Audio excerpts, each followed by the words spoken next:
Hola, buenos días. ¿Sí me pueden escuchar? Buenos días, maestra. Sí, sí se escucha muy bien. Buenos días. Buenos días.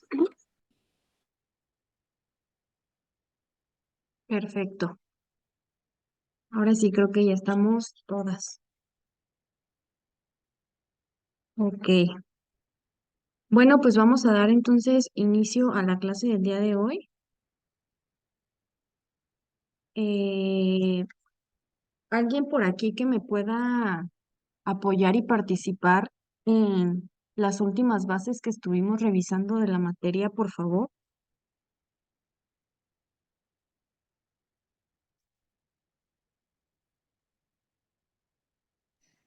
Claro, estuvimos viendo, lo último que vimos, pues estuvimos revisando las tareas que nos dejó la clase antepasada, que es referente a explicar brevemente las leyes que regulan el derecho internacional y también las fuentes del derecho internacional privado en México. Y bueno, ya que revisamos eso, estuvimos viendo qué es nacionalidad, qué es la doble nacionalidad y qué es la naturalización. Y hasta ahí nos quedamos porque ya después usted tuvo problemas de conexión. Ok, muy bien. Bueno, entonces, únicamente como retroalimentación.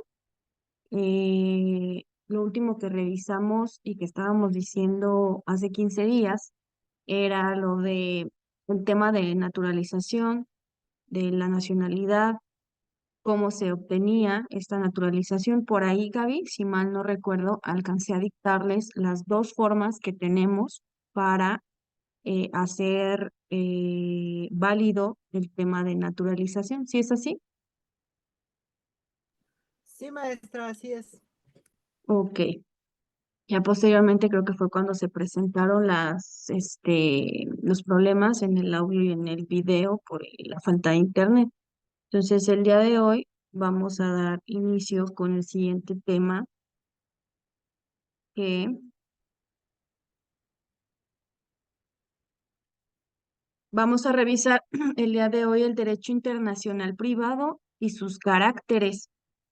Si que gustan tomar sus debidas anotaciones, recuerden sobre todo que es esta cuestión por los exámenes que sí aplico en línea, y para que vayamos teniendo nuestros apuntes en orden. Entonces, los caracteres del derecho internacional privado son varios, chicas. Ahorita vamos a revisar el primero y vamos a conocer cómo es que tienen su fundamento, incluso dentro de la Carta Magna, y así como puede tenerlo también con tratados internacionales. Es importante que este tipo de caracteres los estemos revisando desde lo más particular a lo general. Y el primero sería el carácter estatal, para que lo puedan anotar, por favor. Y el carácter estatal va a tener un fundamento en los artículos 124 y 73 de la Constitución Política de los Estados Unidos Mexicanos, para lo cual les pido que puedan abrir ahorita su Constitución.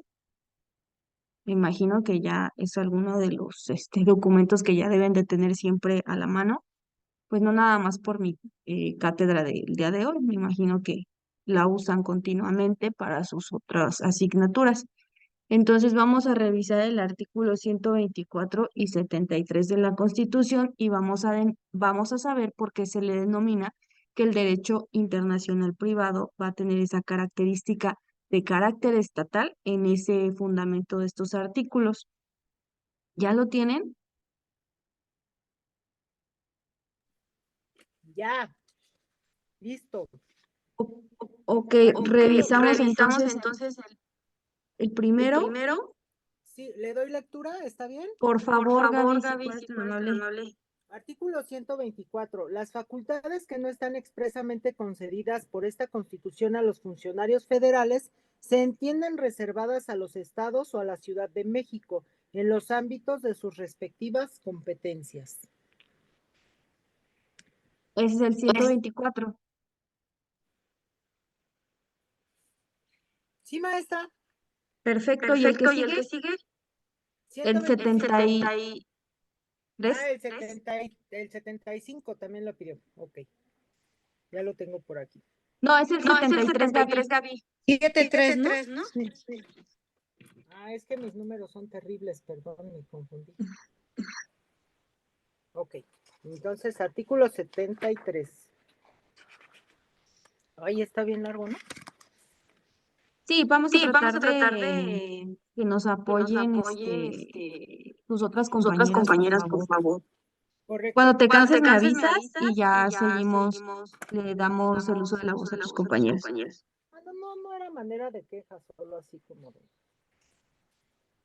de... artículo 73. El Congreso tiene facultad de, fracción 1, para admitir nuevos estados a la Unión Federal. 2, derogada. Tercero, para formar nuevos estados dentro de los límites de los existentes, siendo necesario al efecto, primero, que la fracción de fracciones que pidan erigirse en estados cuenten con una población de 120,000 habitantes por lo menos. Segundo, que se compruebe ante el Congreso que tiene los elementos bastantes para proveer a su existencia política. Tercero, que sean oídas las legislaturas de las entidades federativas de cuyo territorio se trate sobre la conveniencia o inconveniencia de la erección del nuevo Estado, quedando obligadas a dar su informe dentro de 6 meses, contados desde el día en que se les remita la comunicación respectiva. Cuarto, que igualmente se oiga al Ejecutivo de la Federación, el cual enviará su informe dentro de 7 días contados desde la fecha en que le sea pedido. Quinto, que sea votada la elección del nuevo Estado por 2/3 de los diputados y senadores presentes en sus respectivas cámaras. Sexto, que la resolución del Congreso sea ratificada por la mayoría de las legislaturas de las entidades federativas, previo examen de la copia de expediente, siempre que hayan dado su consentimiento las legislaturas de las entidades federativas de cuyo territorio se trate. Séptimo, si las legislaturas de las entidades federativas de cuyo territorio se trate no hubieran dado su consentimiento, la ratificación de que habla la fracción anterior deberá ser hecha por las 2/3 del total de legislaturas de las demás entidades federativas. Fracción cuarta derogada, fracción quinta, para cambiar la residencia de los supremos poderes de la Federación.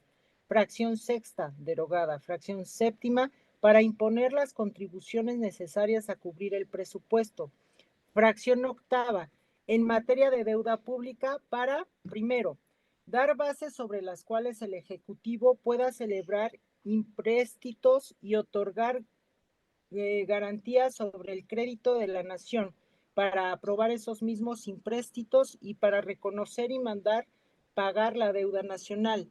Ningún empréstito podrá celebrarse sino para la ejecución de obras que directamente produzcan un incremento en los ingresos públicos o términos de la ley de la materia, lo que se realicen con propósitos de regulación monetaria, las operaciones de refinanciamientos o reestructura de deuda que deberán realizarse bajo las mejores condiciones de mercado, así como los que se contraten durante alguna emergencia declarada por el presidente de la República en los términos del artículo 29. Segundo, aprobar anualmente los montos de endeudamiento que deberán incluirse en la ley de ingresos, que en su caso requiere el gobierno del Distrito Federal y las entidades de su sector público, conforme a las bases de la ley correspondiente. El Ejecutivo Federal informará anualmente al Congreso de la Unión sobre el ejercicio de dicha deuda, a cuyo efecto el jefe de gobierno le hará llegar el informe que sobre el ejercicio de los recursos correspondientes hubiere realizado. El jefe de gobierno informará igualmente a la Asamblea Legislativa del Distrito Federal al rendir la cuenta pública. Tercero, establecer en las leyes las bases generales para que los estados, el Distrito Federal y los municipios puedan incurrir en endeudamiento, los límites y modalidades bajo los cuales dichos órdenes de gobierno podrán afectar sus respectivas participaciones para cubrir los empréstitos y obligaciones de pago que contraigan. La obligación de dichos órdenes de gobierno de inscribir y publicar la totalidad de sus empréstitos y obligaciones de pago en un registro público único de manera oportuna y transparente, un sistema de alertas sobre el manejo de la deuda, así como las sanciones aplicables a los servidores públicos que no cumplan sus disposiciones.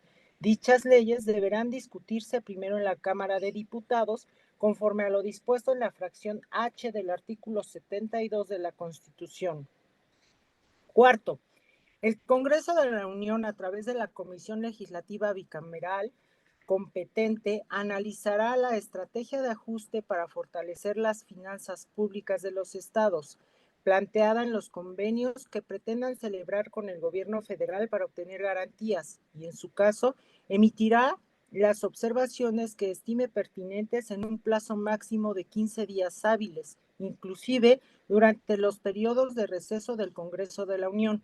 Lo anterior aplicará en el caso de los estados que tengan niveles elevados de deuda en los términos de la ley.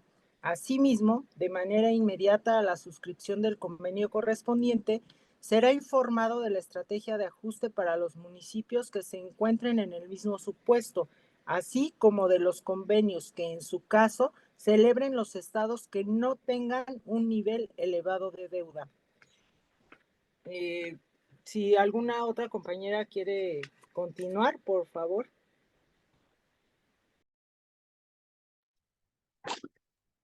Perdón, no te escuché, Gaby, lo último. Sí, que continuara alguna de mis otras compañeras, maestra. Perfecto. Perfecto. Gracias. Ale, Ale, Vero, Laura, ¿nos Laura, ¿nos apoyan, por apoyan, favor? por favor? Me quedé en la fracción novena. Sí.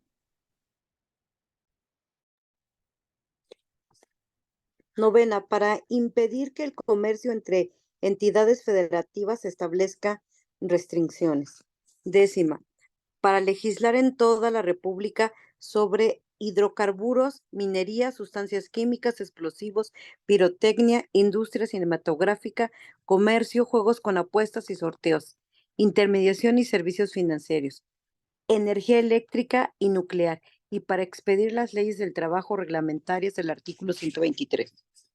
Onceava, para crear y suprimir empleos públicos de la Federación y señalar, aumentar o disminuir sus dotaciones. Doceava, para declarar la guerra en vista de los datos que le presente el Ejecutivo. Treceava, para dictar leyes según las cuales deben declararse buenas o malas las presas de mar y tierra, y para expedirles leyes relativas al derecho marítimo de paz y guerra.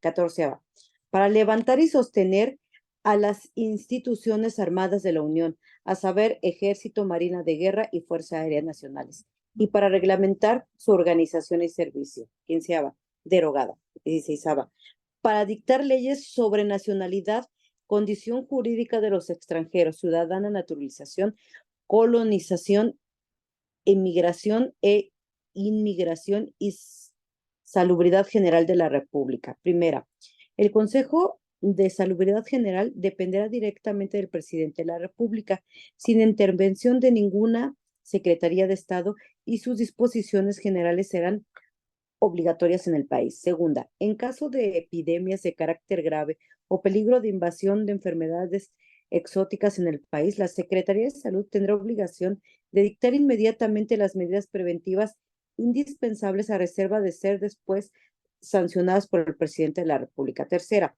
la autoridad sanitaria será ejecutada y sus disposiciones serán obedecidas por las autoridades administrativas del país. Cuarta, las medidas que el Consejo haya puesto en vigor en la campaña contra el alcoholismo y la venta de sustancias que envenenan al individuo o degeneran la especie humana, así como las adoptadas para prevenir y combatir la contaminación ambiental, serán después revisadas por el Congreso de la Unión en los casos que le competan. 17. Para dictar leyes sobre vías generales de comunicación tecnológicas de la información y la comunicación, radiodifusión, telecomunicaciones, incluida la banda ancha, internet, postas y correos, y sobre el uso y aprovechamiento de las aguas de jurisdicción federal. 18. Para establecer casas de moneda, fijar las condiciones que ésta deba tener dictar reglas para determinar el valor relativo de la moneda extranjera y adoptar su sistema general de pesas y medidas. 19. Para fijar reglas a que debe sujetarse la ocupación y enajenación de terrenos baldíos y el precio de estos. 20. Para expedir las leyes de organización del cuerpo diplomático y el cuerpo consular mexicano. 21. Para expedir, inciso A, las leyes generales que establezcan como mínimo los tipos penales y sus sanciones en las materias de secuestro, desaparición forzada de personas, otras formas de privación de la libertad contrarias a la ley, trata de personas, tortura y otros tratos o penas crueles, inhumanos o degradantes, así como electoral. Las leyes generales contemplarán también la distribución de competencias y las formas de coordinación entre la federación y las entidades federativas y los municipios. Inciso B. La legislación que establezca los delitos y las faltas contra la federación y las penas y sanciones que por ellos deban imponerse, así como legislar en materia de delincuencia organizada. Inciso C.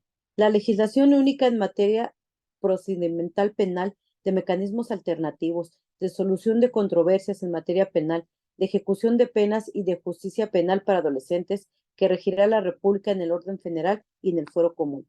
Las autoridades federales podrán conocer de los delitos del fuero común cuando estos tengan conexidad con delitos federales o delitos contra periodistas, personas o instalaciones que afecten, limiten o menoscaben el derecho a la información o libertades de expresión o imprenta. En las materias incurrentes preventivas en la Constitución, las leyes federales establecerán los supuestos en que las autoridades del fuero común podrán conocer y resolver sobre delitos federales. 22. Para conocer amnistías por delitos cuyos conocimientos pertenezcan a los tribunales de la Federación. 23. Para expedir leyes con respeto a los derechos humanos que establezcan las bases de coordinación entre la Federación, las entidades federativas y los municipios, organicen Guardia Nacional y las demás instituciones de seguridad pública en materia federal de conformidad con lo establecido en el artículo 21 de esta Constitución, así como ley nacional sobre el uso de la fuerza y la ley de registro de detenciones. 23 bis. Para expedir la ley general en materia de seguridad privada que establezca, inciso A, las reglas y autoridades facultan para autorizar y regular a los prestadores de servicios de seguridad privada en todo territorio nacional. Inciso B. Las reglas de coordinación entre las personas autorizadas a prestar los servicios de seguridad privada y las autoridades correspondientes de la Federación, las entidades federativas y los municipios para la adecuada organización y funcionamiento como auxiliares de seguridad pública. Inciso C. La coordinación de estos prestadores con las instituciones de seguridad pública en situaciones de emergencia y desastre. Inciso D. Los aspectos vinculados a la coordinación y supervisión de las policías complementarias en el país. ¿Alguien más quiere leer? Sí, por favor, apoyen a su compañera. Vero Lau, Sí, ¿qué artículo? Digo, ¿qué es de inciso? 73 en la fracción 24ª. Se me ocurrió, para expedir las leyes que regulen la organización y facultades de la Auditoría Superior de la Federación y las demás que normen la gestión, control y evaluación de los poderes de la Unión y de los entes públicos federales, así como para expedir la ley general que establezca las bases de coordinación del Sistema Nacional Anticorrupción, a que se refiere el artículo 113 de esta Constitución. 25. De establecer el sistema para la carrera de las maestras y los maestros en los términos del artículo 3 de esta Constitución, establecer, organizar y sostener en toda la República escuelas rurales, elementales, medias superiores, secundarias y profesionales, de investigación científica, de bellas artes y de enseñanza técnica, escuelas prácticas de agricultura y de minería, de artes y oficios, museos, bibliotecas, observatorios y demás institutos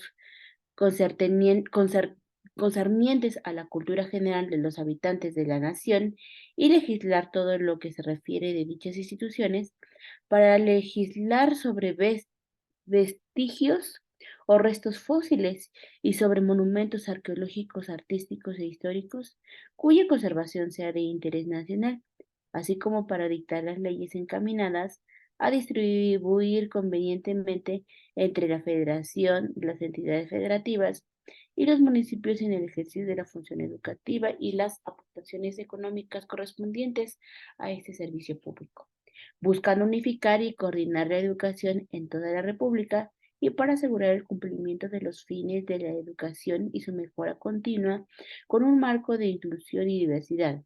Los títulos que se expidan en los establecimientos de que se trata surtirán sus efectos en toda la República para legislar en materia de derechos de autor y otras figuras de la propiedad intelectual relacionados con la misma. 26. Para conocer licencia al presidente de la República para constituirse en el colegio electoral y designar al ciudadano que deba sustituir al presidente de la República y sea con carácter interno o sustituto en los términos del artículo 84 y 85 de esta Constitución.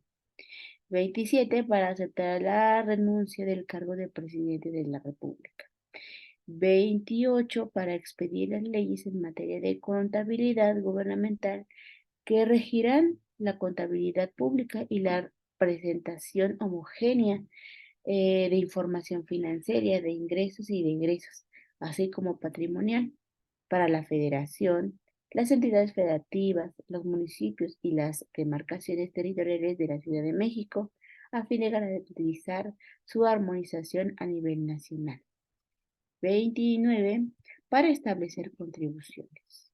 Primero, sobre el comercio exterior. Segundo, sobre el aprovechamiento y explotación de los recursos naturales, comprendidos en los párrafos 4 y 5 del artículo 27. Sobre instituciones de crédito y sociedades de seguro. Cuarto, sobre servicios públicos concesionados o explotados directamente por la Federación y especiales sobre energía eléctrica, producción y consumo de tabaco labrados, gasolina y otros productos derivados del petróleo, cerillos y fósforos, forestal, producción y consumo de cerveza. Las entidades federativas participarán en el rendimiento de estas contribuciones especiales en la proporción de que la ley secundaria federal determine. Las legislaturas locales fijarán el porcentaje correspondiente a los municipios y en sus ingresos por concepto de impuestos sobre la energía eléctrica.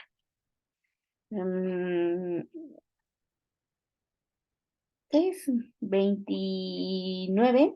Para expedir la ley general que establezca los principios y bases en materia de mecanismos alternativos de solución de controversias y expedición en la materia penal.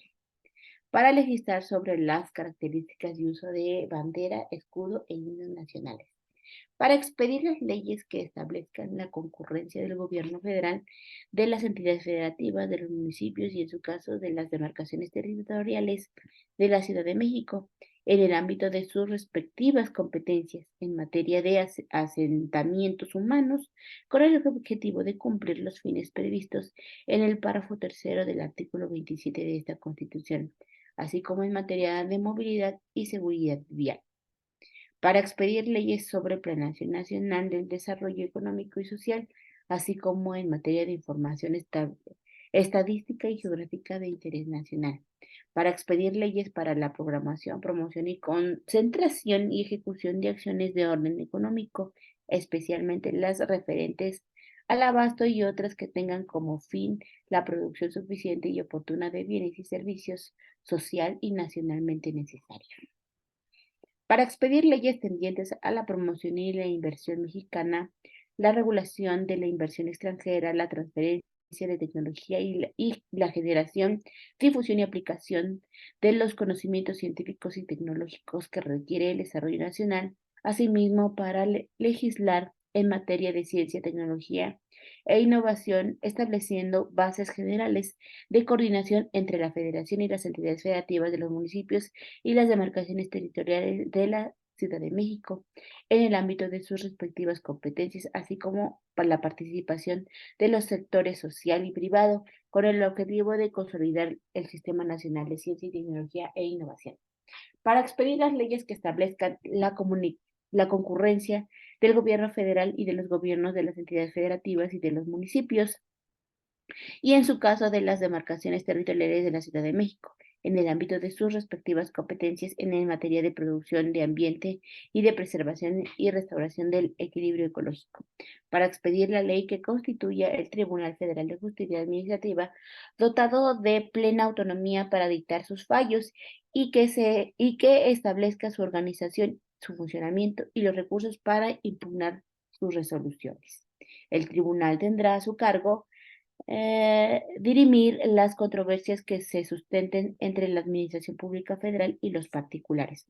Asimismo, será el órgano competente para imponer las sanciones de los servidores públicos por la responsabilidad administrativa que la ley determine como graves, y los particulares que participen en los actos vinculados con dichas responsabilidades, así como fincar a los responsables el pago de las indemnizaciones y sanciones pecuniarias que deriven de los daños y perjuicios que afecten a la hacienda pública federal y el patrimonio de los entes públicos federales. El tribunal funcionará en pleno a las salas regionales.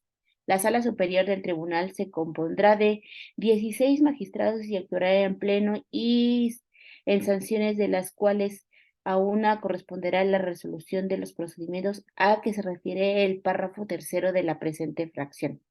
Los magistrados de la Sala Superior serán designados por el presidente de la República y ratificados por el voto de las 2/3 partes de los miembros presentes del Senado de la República y en sus recesos por la Comisión Permanente, durante en su cargo 15 años improrrogables. Los magistrados de Sala Regional serán designados por el presidente de la República y ratificados por la mayoría de los miembros presentes del Senado de la República o en sus recesos por la Comisión Permanente. Durarán en su encargo 10 años, pudiendo ser considerados como nuevos miembros. Los magistrados solo podrán ser removidos de su cargo por las causas graves que señale la ley. Para expedir las leyes que establezcan las bases sobre las cuales la Federación, las entidades federativas, los municipios y, en su caso, las demarcaciones territoriales de la Ciudad de México, en el ámbito de sus respectivas competencias, coordinarán sus acciones en materia de protección civil. Para legislar en materia de cultura física y deporte con el objeto de cumplir lo previsto en el artículo 4 de esta Constitución, estableciendo la concurrencia entre la Federación y las entidades federativas, los municipios y, en su caso, de las demarcaciones territoriales de la Ciudad de México y en el ámbito de sus respectivas competencias, así como la participación de los sectores social y privado. Para expedir las leyes en materia de turismo, estableciendo en las bases generales de la coordinación de las facultades concurrentes entre la Federación, las entidades federativas, los municipios, en su caso, las demarcaciones territoriales de la Ciudad de México en el ámbito de sus respectivas competencias, así como la participación de los sectores social y privado. Para expedir leyes que establezcan la concurrencia del gobierno federal y los gobiernos de las entidades federativas y de los municipios en el ámbito de sus respectivas competencias en materia de pesca y acuacultura, así como la participación y los sectores sociales y privados. Y para expedir las leyes en materia de seguridad nacional, estableciendo los requisitos y límites a las investigaciones correspondientes. Para expedir leyes en materia de constitución, organización, funcionamiento y extinción de las sociedades cooperativas, estas leyes establecerán las bases de la concurrencia en materia de fomento y desarrollo sustentable de la actividad cooperativa y de la federación, entidades federativas, municipios y, en su caso, demarcaciones territoriales de la Ciudad de México en el ámbito de sus respectivas competencias. Para expedir leyes que establezcan las bases sobre las cuales la Federación, las entidades federativas y los municipios, y en su caso las demarcaciones territoriales de la Ciudad de México en el ámbito de sus respectivas competencias, coordinarán sus acciones en materia de cultura, salvo lo dispuesto en la fracción 25ª de este artículo. Asimismo, establecerán los mecanismos de participación de los sectores social y privado con su objetivo de cumplir los fines previstos en el párrafo 12º del artículo 4 de esta Constitución, para legislar en materia de protección de datos personales en posesión de particulares, para expedir leyes que establezcan para la concurrencia de la federación a las entidades federativas, los municipios y en su caso las demarcaciones territoriales de la Ciudad de México en el ámbito de sus respectivas competencias en materia de derechos de niñas, niños y adolescentes, velando en todo momento por el interés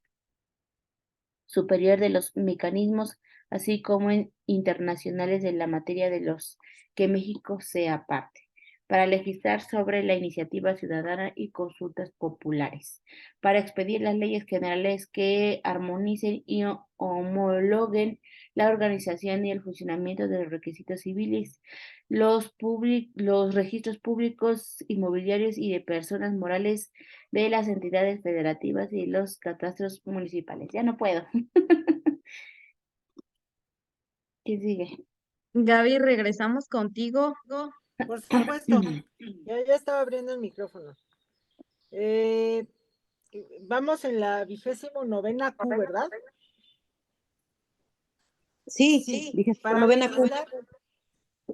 legislar sobre iniciativa ciudadana y consultas populares.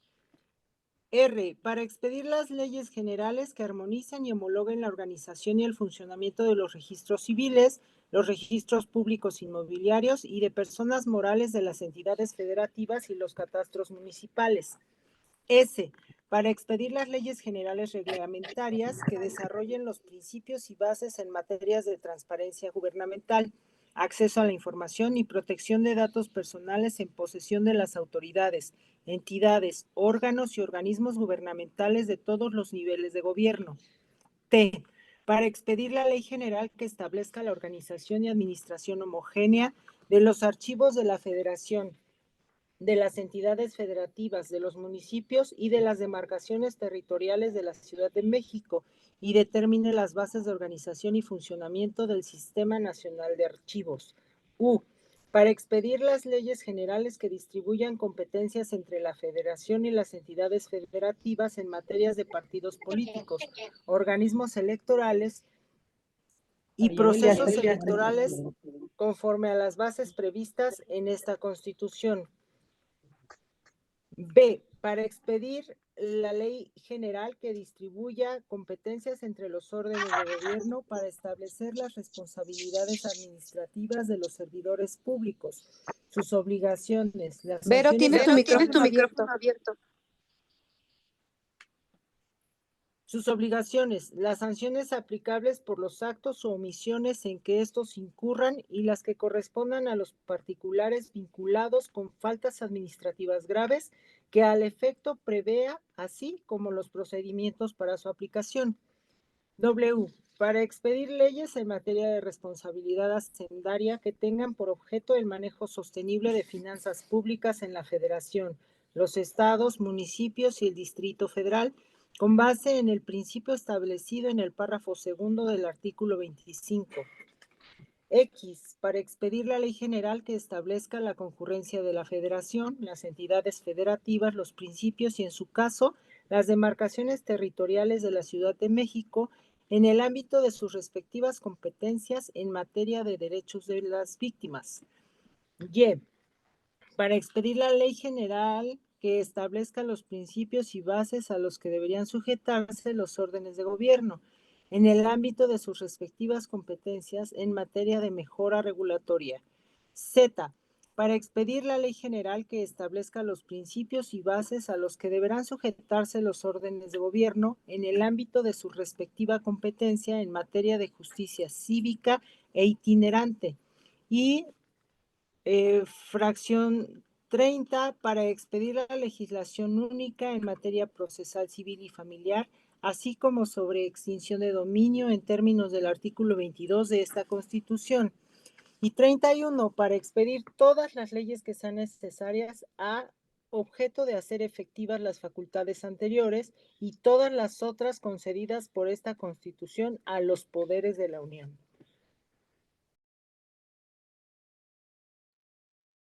Muy bien, gracias, Gaby.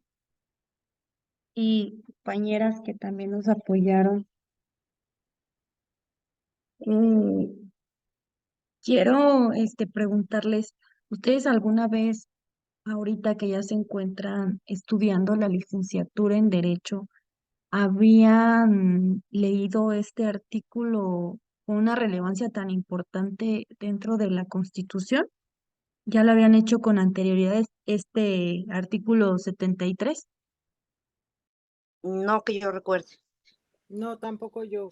Creo que Todo no. completo no, lo habíamos leído por parrafitos, Pero solamente tiene todas las Ya ven facultades cómo para hacer sí. todo. Entonces, Sí, sí. Es muy relevante. O sea, ahorita que ya lo leímos todo, pues sí tiene relevancia en casi todo. sí, bueno, por aquí comenta la licenciada Laura que ella, bueno, que ya se había leído como por partes, entonces ustedes son sus compañeras de licenciatura. Me imagino que más de una ocasión alguno otro de sus catedráticos había enfatizado, a lo mejor no todo el artículo 73 como lo hicimos ahorita, pero se aventaban una que otra fracción. Como lo acabas de mencionar, Ale, este artículo tiene mucha relevancia. Yo les pregunto, ¿por qué creen que tiene tanta relevancia y por qué es tan largo? Recordando y tomando como importancia que la Constitución Política de los Estados Unidos Mexicanos eh, se divide en dos, ustedes lo saben. Tenemos una parte dogmática y una parte orgánica. Entonces, ¿por qué ahorita leerlo les resulta tan importante? Con este antecedente que les estoy dando de que se divide en dos, ¿por qué es tan importante?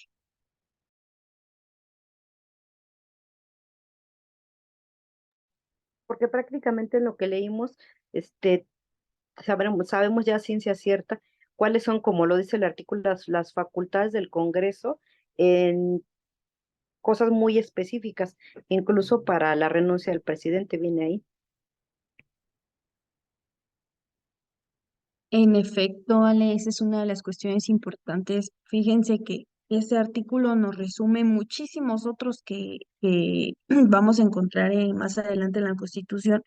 Nos habla mucho sobre la organización del Estado, si se fijaron. Entonces, como punto en relevancia de que estamos revisando el carácter de estatal, nos pide que este manual que les voy a enviar, terminando la clase, nos pide que demos lectura y que revisemos el artículo 73 porque vamos a encontrar un amplio organización del Estado. O sea, nos hace énfasis en absolutamente todo lo que acabas de comentar ahorita, Ale. Es una cuestión también muy importante hablando de la renuncia del presidente. Bueno, eso ya un poquito más en temas políticos, pero también nos habla sobre esta organización de cómo funciona. El manual nos dice que también que lo revisemos, perdón, porque aunado a lo anterior, nosotros, México se compone por 32 estados, ¿no? Tenemos 32 entidades federativas. Cada una de ellas se concentra en tener sus propias, perdón, legislaciones, a diferencia o dejando o excluir la materia penal, que ahora ustedes saben que nos rige un código nacional. Como tal, ahorita, pese a que ustedes han escuchado que vienen distintas reformas en materia civil para que exista el Código Único también de procedimientos civiles, pues si bien es cierto, todavía no es algo que lo podamos implementar, pero próximos a, sí lo podemos realizar. Entonces, mientras esto sucede, seguimos teniendo esta legislación, por lo cual nos va a marcar una normatividad muy distinta entre un estado y otro, y eso es lo que yo quería que ustedes se dieran cuenta. ¿Por qué tiene relevancia o por qué entra el derecho internacional en este carácter estatal contemplando dichos artículos? Porque nos dice aquí el manual, fíjense bien, dice que de esta manera consideramos que el derecho internacional privado busca soluciones satisfactorias a una realidad caracterizada por los sujetos y el espacio de la normatividad, aplicable. En esta búsqueda de soluciones satisfactorias donde se pueden producir ciertas tensiones como consecuencia misma de la diversidad de órdenes jurídicos. En este sentido, afirmamos la presencia de dos supuestos aislados o combinados. Desembocaría irremediablemente, la desaparición del derecho internacional privado, la unificación de los sistemas normativos y la ausencia de comunicación entre los individuos. Sostenemos entonces que se presenta la situación hipotética de que todos los estados reglamentan de manera uniforme el derecho y el derecho internacional perdería en ese entonces su razón de ser o el sentido. En este contexto mexicano tocamos en relación a este carácter estatal las facultades expresamente que se encuentran contempladas en los artículos que acabamos de dar lectura, el 24 y el 73 constitucionales, los cuales establecen las facultades que expresamente no se encuentran otorgadas a la, sino que se tienen por otorgadas a los estados, concretamente en algunas materias de jurisdicción o competencia de cada estado.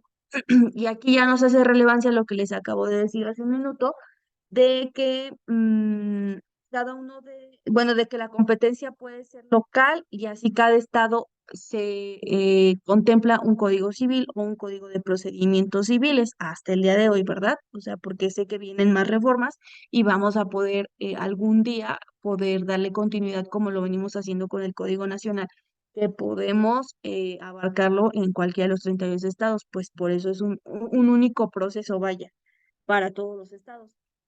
Y de aquí confluyan que los 31 códigos civiles más que el contempla el de lo que antes denominábamos Distrito Federal, ahora Ciudad de México, y 31 estados, perdón, en donde la dispersidad normativa reina por su presencia, independiente de que la tendencia de todos estos códigos sea acercarse al Código Civil de aquel entonces Distrito Federal, ahora Ciudad de México, y al Código de Procedimientos Civiles de también dicho lugar. Entonces, cuestiones que no son muy aceptadas dadas las incongruencias que tenemos en la legislación de antes Distrito Federal, ahora Ciudad de México. Nos quiere decir que ustedes han escuchado o hemos revisado también que el Código Civil antes del Distrito Federal era también algo que utilizábamos de manera muy particular para dar énfasis a algo que lo buscábamos como más del fuero federal. Ese era el código que nosotros ocupábamos.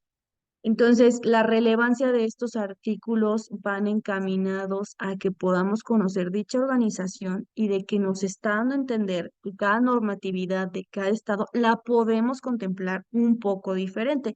Si ustedes alguna vez se han puesto a revisar algún otro código, por ejemplo, civil, vaya, que no sea del lugar donde están residiendo en este momento, que sabemos que pues al ser una institución en línea, pues tenemos alumnos de diferentes partes de la República Mexicana.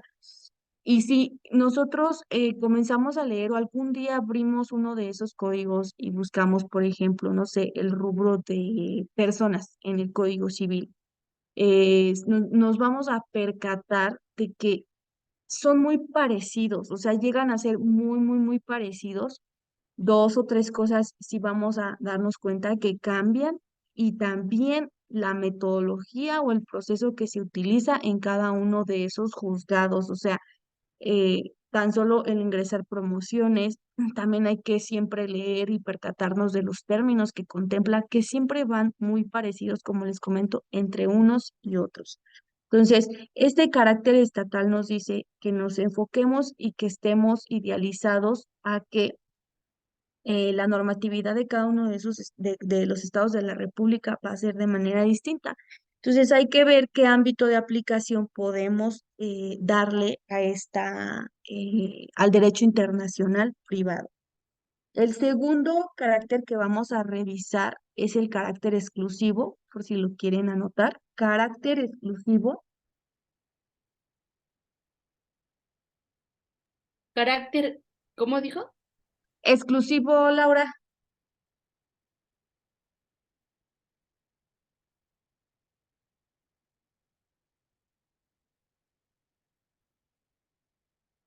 Oiga, nada más, yo para que me quede perfectamente claro, es de carácter estatal el derecho internacional privado tiene caracteres y tiene carácter estatal porque tiene,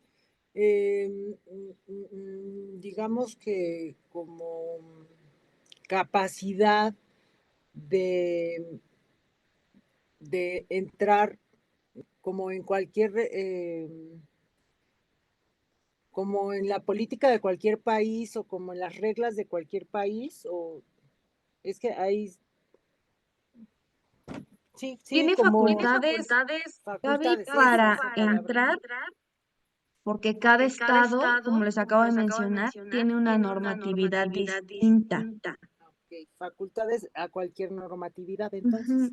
Ah, ok, gracias. En No de cualquier nada. normatividad.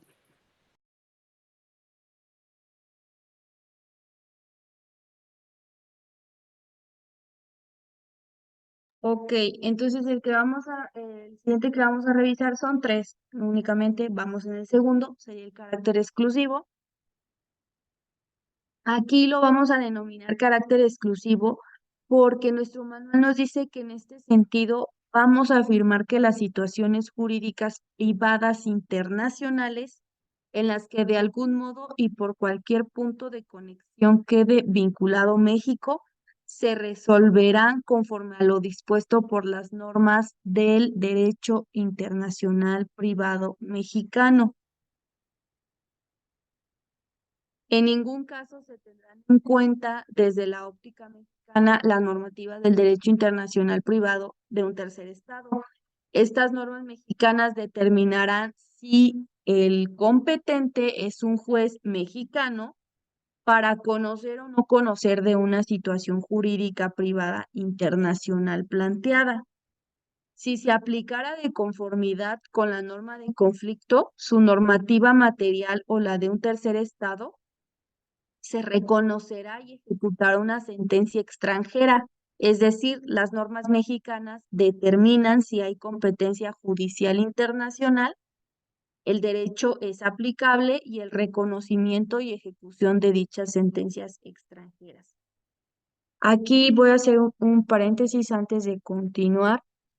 Esto en el carácter exclusivo, hay un ejemplo, o hay ejemplos muy básicos que ni siquiera tenemos que meternos tanto a fondo, sino que todos los días nos aparecen en noticias nacionales, internacionales, y ya cualquier persona puede tener acceso a esa información.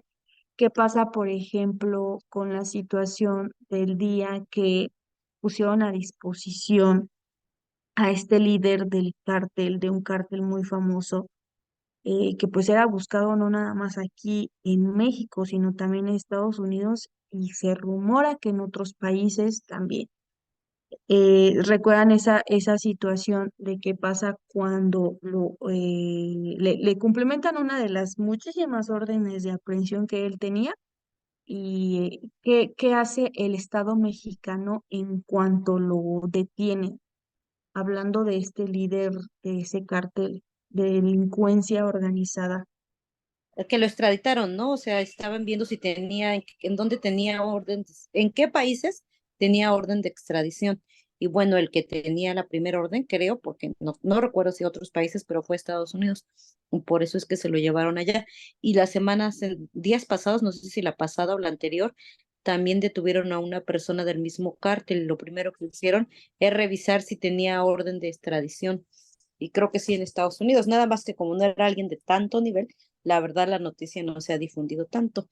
Estaban Mm. entre si lo extraditaban o no. Ok. Y chicas, quiero preguntarles algo. ¿Y ustedes qué es lo que conocen con ese término de extradición?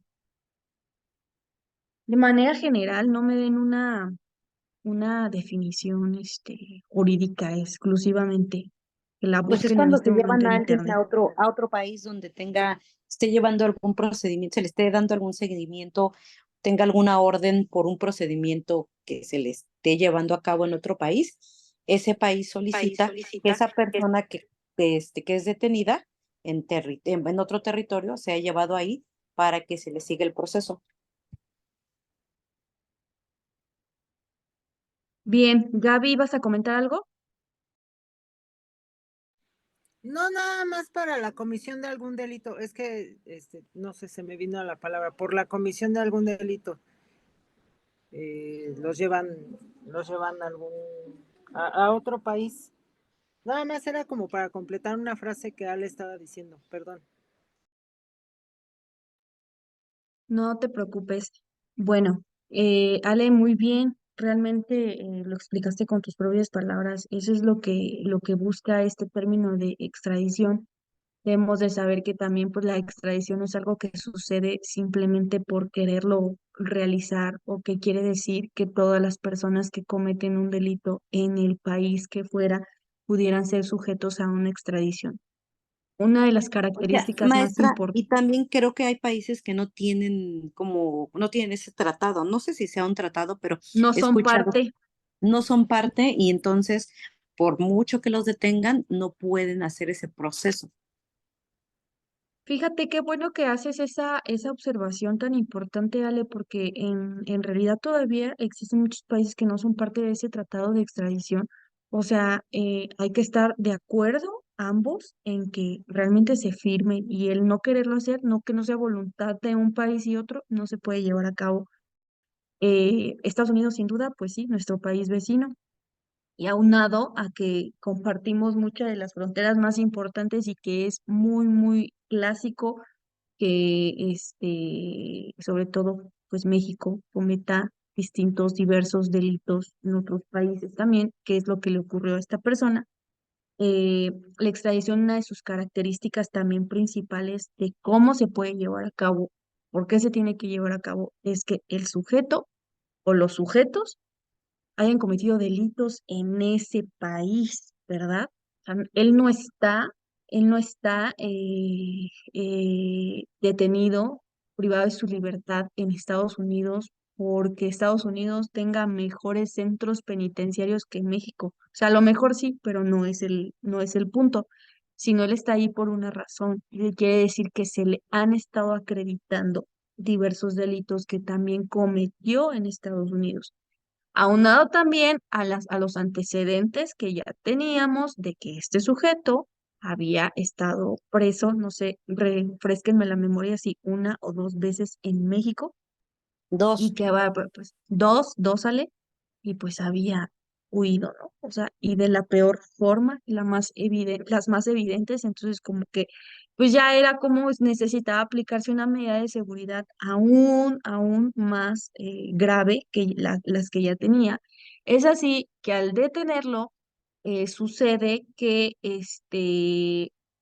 mm, automáticamente o rápidamente se va a nuestro país vecino. Entonces, fíjense, aunque estamos ya en el carácter exclusivo, parte del carácter estatal también es algo muy relevante que sucede con líderes de cártel, de delincuencia organizada.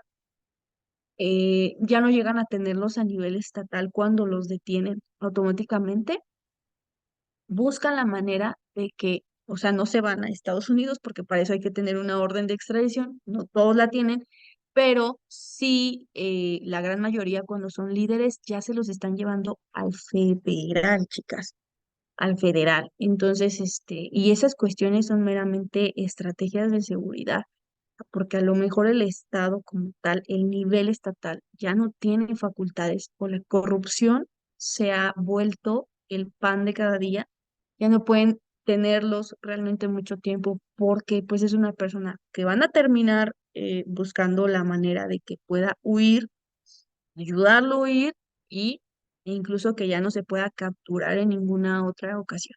Entonces, esta tratado de extradición sí va a ser muy importante. Para el carácter exclusivo nos dice eso, que hay que resolver conforme a lo dispuesto por las normas del derecho internacional privado mexicanas, pero posteriormente, si existe alguna otra situación o acto que se haya generado en algún otro país, pues entonces pueden entrar, ¿no?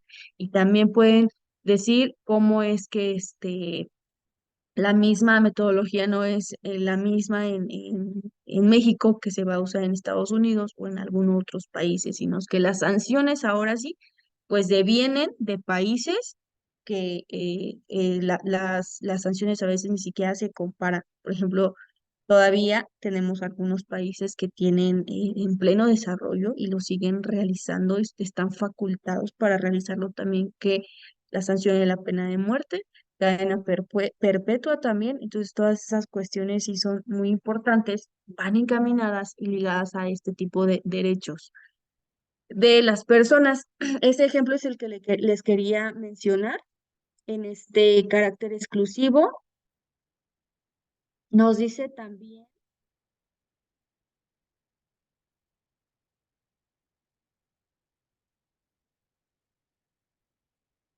que en resumida cuenta vamos a tener, tenemos que un rápido reencuentro de estas características del derecho internacional privado son en dos fases distintas. Esto sí me gustaría que anotaran las dos fases distintas, ya para que lo tengan ahí.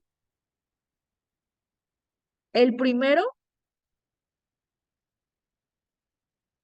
inciso A, va a ser internacional, nivel internacional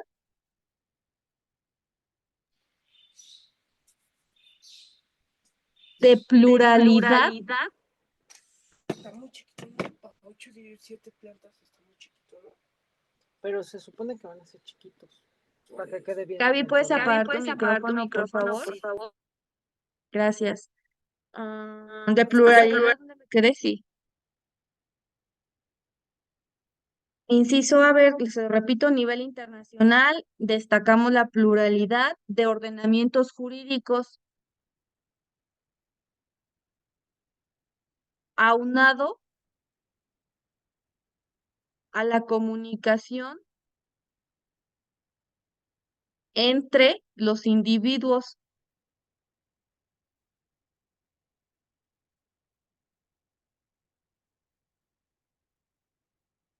Inciso B,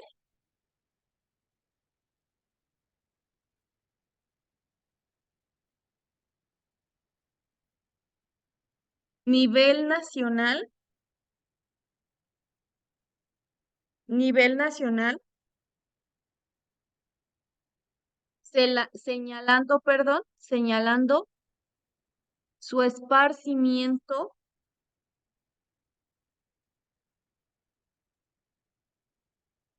normativo en la regulación interna de la República Mexicana.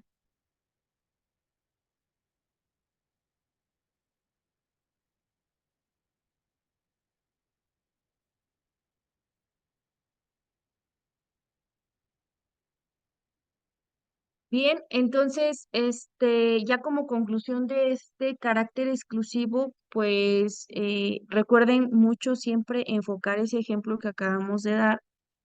Su compañera Ale nos proporcionó una definición muy básica y muy concreta y fácil de entender.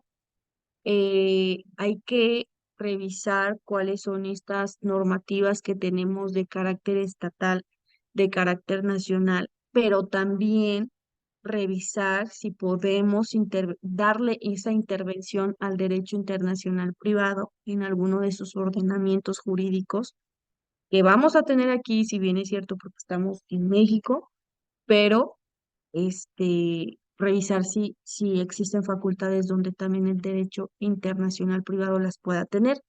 No fue hace 15 días, fue antes, la penúltima clase que tuvimos, que hablábamos y platicábamos acerca de qué acciones conocemos que de manera cotidiana realizamos aquí en nuestro país y que son acciones normales que no pueden tener ninguna consecuencia legal. Y decíamos y hacíamos el comparativo. Existen otros países donde esa misma conducta, por muy habitual que sea y muy común que sea, que realicemos día con día, eso en otro país tiene una consecuencia. Ale por ahí nos mencionaba mucho la vestimenta de las mujeres, ya que existen países donde no se reconocen todavía sus derechos, y al contrario, no pueden participar en absolutamente nada. Esa es una cuestión, el hacer consumo de distintas sustancias nocivas para la salud. Ese no me lo llegaron a comentar, pero también es muy importante, porque aunque México sí lo tiene plenamente regulado en todos sus códigos penales de los 32 estados, de todos modos eso, aunque sí es una conducta, vaya, delictiva, tanto como consumo humano, desde ahí ya pueden detenernos tan solo por encontrar alguna sustancia que estemos portando. Ya desde ahí, pues ya es un foco rojo, ¿no? Para las autoridades. Pero, sin embargo, nos trasladamos a otro tipo de países y la droga, por ejemplo, es algo muy, muy común que lo venden, como ir a la tienda o al supermercado y conseguirlo. Decíamos de las armas de fuego. ¿Qué pasa? De igual forma, no nos vamos tan lejos. Lo tenemos aquí, nuestro país vecino, Estados Unidos, con las armas de fuego. Cuando ellos venden municiones para las armas de fuego en Walmart, o sea, tiendas de supermercado de renombre que también llegamos a tener aquí, ¿verdad? Porque pues es una cadena, es una cadena mundial. Y ¿qué pasa en Estados Unidos? Pues el uso de estas armas son legales. Ni siquiera calibran, o sea, de que a partir de tal calibre tal. No, pues no. Ahí es prácticamente muy, muy fácil conseguirlos y allá no es un delito, ¿no? Siempre y cuando, claro, tengas un permiso, pero es un permiso al cual todas las personas en Estados Unidos, nacidas allá, pueden tener acceso. Mientras que aquí en México nos regula muchísimo este tipo de artefactos, Sedena, entre otras dependencias que nos dicen, no, o sea, no puedes tenerla y si realmente vas a hacer el trámite y la gestión para que lo puedas realizar de portación o posesión de alguna de estas armas, eh, pues no es cualquier tipo de calibre, siempre va a ser uno bajo y también bajo una serie de condiciones que dices, bueno, no se trata de cualquier tipo de artefacto, hay que tener cuidado y pues es por eso que la normatividad justamente de México nos marca esa cuestión. Entonces, en este carácter exclusivo es una de las cuestiones que nos hace mucho, mucho hincapié. Ahorita lo está desarrollando, nos lo está mencionando el manual como de manera general. También en esa clase recuerdo que nosotros ya de manera más particular lo llegamos a comentar. ¿Qué pasa cuando se celebra un matrimonio con una persona extranjera y una persona nacional? Pues cuáles son las consecuencias, cómo deben de casarse, bajo qué regímenes deben de casarse, si tiene que existir o no apostillamientos en cada uno de sus documentos, y esa consecuencia jurídica de contraer nupcias trae otros resultados, como pues si vas a contraer nupcias con una persona de un país extranjero, bueno, podemos pelear esa nacionalización en algún momento, ¿verdad? Claro, bajo una serie de requisitos y de normas que hay que respetar de los otros países. Entonces, estos caracteres es la cuestión que nos dice, fóquense mucho en saber qué consecuencias pueden traer ese tipo de relaciones entre los individuos con otros países.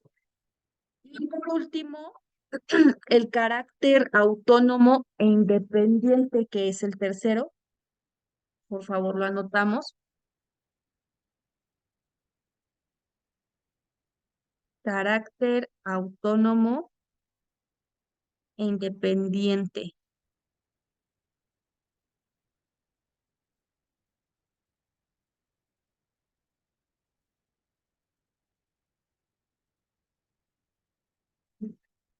Aquí el manual nos dice que en este carácter autónomo e independiente tenemos que tomar en cuenta que el derecho internacional privado, chicas, va a tener una autonomía como una ciencia jurídica y que hoy en día es algo que no se debe de cuestionar dicha autonomía ni tampoco dicha independencia que tiene, ya que alguna de las relaciones jurídicas con características muy especiales a través de conceptos, principios y normas propias En este sentido, obedece a un objeto, perdón, propio, peculiar y diferente al de las otras ramas del derecho. Posiblemente el origen de la confusión por los largos años existen en un complejo de dependencia que la doctrina señalaba el derecho internacional privado respecto del derecho internacional público. Em, Ahora bien, una cosa es autonomía y otra muy distinta es la influencia de clave de cooperación que puedan existir entre ambas ramas del derecho internacional privado y público. En este orden de ideas, afirmamos que el derecho internacional público no tiene reglas específicas para establecer los ámbitos de la competencia legislativa de los estados. Es decir, que regule que la ley es aplicable a situaciones de tráfico jurídico privado externo. No hay normas específicas para estas situaciones y aunque las hubiera, unas normas generales uniformes no se conseguiría unidad de reglamentación, porque la aplicación y la interpretación de esas normas varían según la idiosincrasia o peculiaridad jurídica de los diversos ordenamientos. Entonces, en este carácter, únicamente para que lo anoten ahí, de autonomía independiente, si bien es cierto, el derecho internacional privado no necesita de ningún otro o subsistir de ningún otro para llevar a cabo sus propias consecuencias legales en algún momento. Además de que, claro, lo vuelvo a reiterar y a repetir, que se tiene que revisar específicamente qué es o dónde es el ámbito que lo vamos a dejar que entre. O sea, si ustedes de hecho se han dado cuenta, es complicado, muy complicado. Bueno, aquí en Guanajuato hay muchísima escasez de abogados que se dedican a implementar o que tienen la experiencia incluso de litigación del derecho internacional privado. O sea, ya regular ese tipo de situaciones extranjeras, aquí por ejemplo, no cualquiera lo hace, no es algo muy peculiar, pero pues también tomemos en cuenta que Guanajuato se encuentra ubicado en el centro del país, entonces como que a mí se me hace que es más probable que ese tipo de especialidades sí las podamos encontrar mucho en las fronteras, mucho, mucho. Si ustedes tienen familiares de Estados Unidos, no sé, que estén realizando algún procedimiento de justamente lo que hablábamos, nacionalización, residencias, este, lo que contempla, se darán cuenta de que se tienen que contratar este tipo de abogados. Cuando estás en Estados Unidos, pues tienes sin duda que tenerlo allá, pero existen ocasiones que todavía hay documentación que reglamentar y que seguir su transcurso aquí en México y que necesitas pues algún otro abogado que esté especializado en este rubro o en derecho de migración también. Pero bueno, aquellos abogados que llegan a estar especializados con esto tienen que conocer la normativa del derecho internacional privado para poderlo llevar a cabo. Eh, y chicas, les voy a dejar una tarea, por favor. Esto sería para nuestra próxima clase, que es en 15 días. Déjenme ver cuándo es. No tenemos vacaciones, ¿verdad? Gaby, Ale. Sí, La verdad desconozco. sí, nos dijeron nos ayer, dijeron creo que ayer, según el ayer me calendario, dijeron. ajá, era que Sí. tenemos la clase de la siguiente clase, o sea, la próxima quincena, creo que sí, ¿no? Me parece que a O sea, partir el de 16, reanudan todo. perdón, o sea, el 17. Ajá, el 17 es la última clase, creo. Y luego Y, creo que las retomábamos o sea, creo que sí va a quedar como una semana, nada más. es que saben que sí, porque o sea, el 17 pues no se festeja nada, pero tenemos el 24 de diciembre que cae en domingo y el 31 de diciembre que cae en domingo. Bueno, si ya Exacto, les sí, habían el dado 17 nos información brincamos al 7.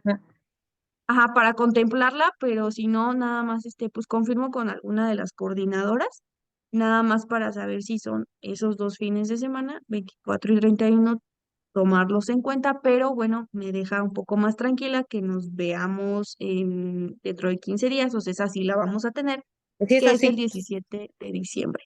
Entonces, ya saben, los requisitos para la tarea, como fecha límite tienen el sábado 16 antes de las 22 horas, 10 de la noche, para que me la envíen al correo electrónico, por favor. Y y pues sí, para que pueda entrar como tarea que sí ingresaron antes de que iniciemos la clase, que es el domingo 17. Es la siguiente, por favor, para que la anoten. Disculpe, ¿para qué día? ¿Para un día antes del 17 está bien? Sí, Gaby, siempre antes en mi correo, Muy bien, gracias. ajá, el sábado, antes de las 10 de la noche, me la pueden enviar sin problema alguno. Y entonces la tarea va a ser investigar el objeto del derecho internacional privado.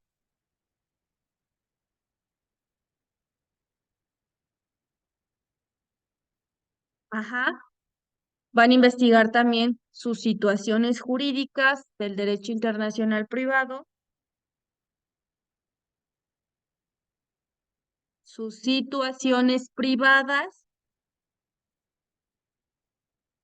y sus situaciones internacionales, todas del derecho internacional público, por favor. Van a realizar nada más una investigación en Entonces estos dijo tres jurídicas privadas, ¿y cuál fue la última? Perdón. internacionales, Ale. Ah, gracias. Ujú. Entonces ya saben, anéxenme por ahí en su tarea una portada, no pido también que sea muy exclusiva la portada, pero sí, pues que tenga sus datos generales, ¿no? Para ubicarla rápidamente, su nombre completo, la asignatura, la fecha en la que la están entregando, por favor. Y esta sería la tarea 2 si no me equivoco, van dos. Entonces, acuérdense que sí tiene un porcentaje en sus calificaciones para que las hagan. Y sería todo el día de hoy. Nos vemos y nos escuchamos entonces el próximo domingo 17 de diciembre. Ok, perfecto. Muy bien, chicas, que tengan